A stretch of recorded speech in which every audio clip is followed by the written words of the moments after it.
Hey there guys, I'm back to another game review. Today I am very excited to talk about Sonic X Shadow Generations on the PlayStation 5, a remaster of one of the best Sonic games ever alongside a brand new Shadow campaign. Revisit the first time classic Sonic and modern Sonic became canon while tackling new challenges for the ultimate Lifeform. Shadow Generations is chock full of fantastic level design, stunning visuals, and a story that will tug at your heartstrings. As a die-hard fan of these Hedgehogs, you already know I can wholeheartedly recommend Sonic X Shadow Generations. It's not only a good Sonic game, but one of the best games released this year, period. Sonic Generations released in 2011 to celebrate the franchise's 20th anniversary. Although the game received high praise, the hype didn't last forever. Soon, Sonic Lost World launched, which tarnished any good reputation the Blue Hedgehog gained. Then, Sonic Forces came out years later, which brought back classic Sonic for whatever reason, and could never reach the same heights as Generations did. Much more recently, Sonic Frontiers dropped, which had many fans saying, it's a step in the right direction, but not quite there yet.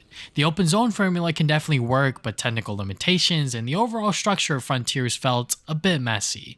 Now comes Sonic X Shadow Generations to celebrate the year of Shadow while bringing back the undisputed best 3D Sonic game of recent years. The production quality of Shadow Generations beats anything Sonic Team has produced years prior, even Sonic Generations. The remaster is just like how I remembered it.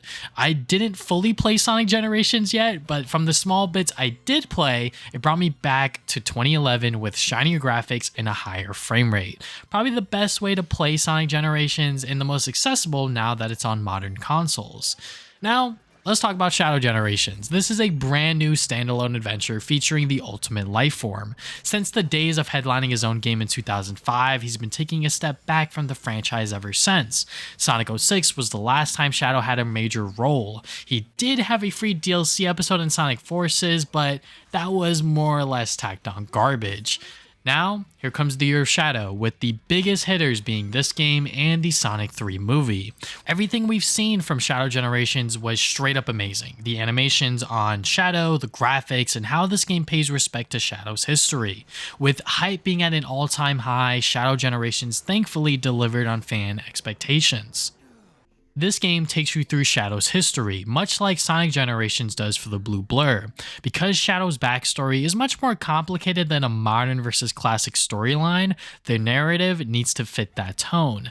Ian Flynn is the person responsible for the story and script for Shadow Generations. Without getting into spoiler territory, I have to applaud Flynn for his writing and characterization of Shadow here. We get to see him explore his past like never before. I have never felt this emotional about a Sonic story since ever. We've had big bombastic stories featuring a time-traveling hedgehog and water monsters destroying the world, and the one to tug at my heartstrings is an alien hedgehog reconnecting with his close friend from years ago. Characters make stories impactful, not larger-than-life events. Shadow Generations demonstrates Sonic stories can be more than Saturday morning cartoon fun. You just need Ian Flynn to write it. Gameplay presentations always look spot on, and I can confidently say Sonic Team nailed it. From the first level alone, while reintroducing Black Doom and the threads of Shadow's past reappearing, we're given an action-packed level with high-speed running and platforming. I knew off rip that Shadow Generations was special after clearing this level. Shadow controls just like Sonic, but also has access to his Chaos Spears, hitting targets from a distance. Chaos Control can also be used to slow down time to make certain timings possible, like running across missiles as a makeshift platform or dashing across a railing right before it's destroyed. As we continue to explore more levels from Shadow's history like Kingdom Valley and Rail Canyon, the level design keeps getting better. The most important aspect I noticed in the level design is actual platforming sections. Usually in this boost era of Sonic, it's all about going fast. Here, the game will sometimes ask the player to slow down and take a moment to platform across obstacles and enemies. I love this approach because it means the developers really took their time to craft these levels to be challenging and fun to complete. This is especially noticeable if you're looking for the collectibles in white space.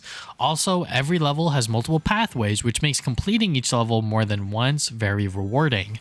White space is essentially the hub world and the open zone exploration aspect from Sonic Frontiers. I can see myself getting lost here for hours trying to find every collectible. On top of the normal act levels, in order to unlock the boss keys, you will have to complete the challenge levels for these same acts. They're similar to the ones in Sonic Generations, but I find them to just be much better. The objective is very simple. You either kill a certain amount of enemies, jump through a certain amount of rings, or some other condition. They're a great way to break up the pace of normal gameplay to keep the action going. You really have to think about these levels differently, which makes playing them more fun.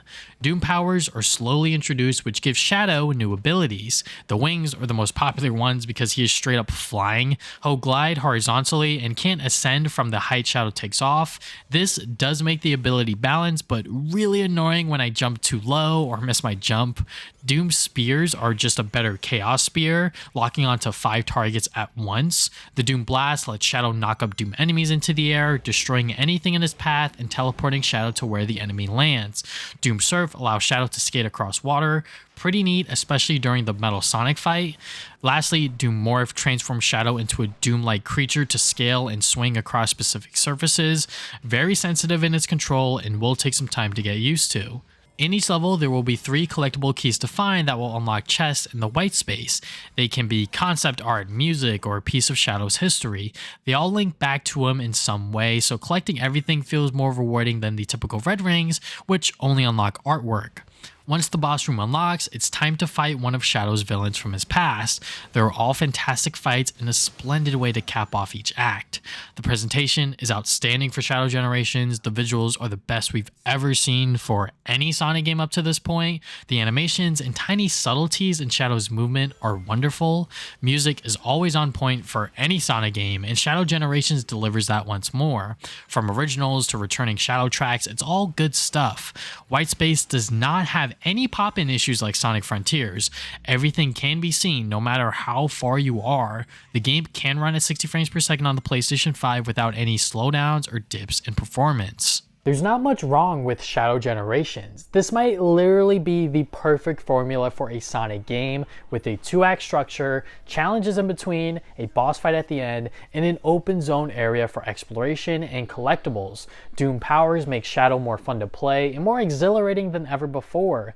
And in combination with a well thought out story on Shadow's past, this is the best Sonic game in years, without question. I'm not sure how long Shadow Generations has been in development, but however long it took, try to replicate this timeline for the next game. Sonic Frontiers 2 or whatever comes next definitely could benefit from some of the gameplay elements presented here.